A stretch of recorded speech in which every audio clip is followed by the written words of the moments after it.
Magsasampa ng criminal complaint ang Mexico sa Estados Unidos dahil sa pagkamatay ng 14 na Mexican nationals na nasa kustudiya ng U.S. Immigration at Customs Enforcement Agency. Leslie Gumarang for the news. 14 na Mexican nationals ang namatay habang nasa kustodya ng U.S. Immigration at Customs Enforcement Agency. Tatlo naman na nasawi sa arrest operation na naturang ahensya.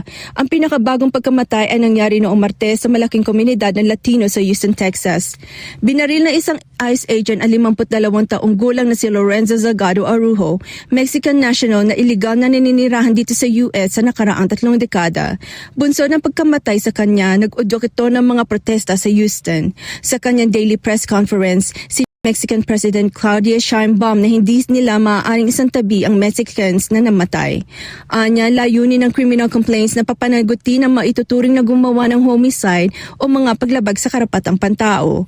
Ayon kay Sheinbaum, bukas ang kanyang administrasyon para tumulong sa lahat ng mamamayan ng Mexico, lalo-lalo na sa mga ang tanging krimen ay maghanap buhay ng puspusan sa Estados Unidos.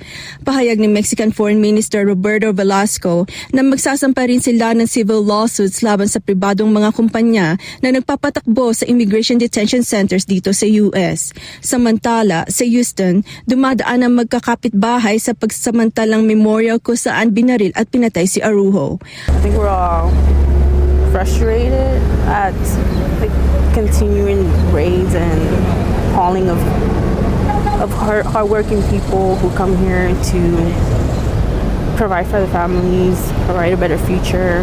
They're not causing any harm. They're just trying to survive. Ayon sa US Department of Homeland Security, hindi na nagdagan ang bilang na namatay na detainees sa ilalim ng Trump administration.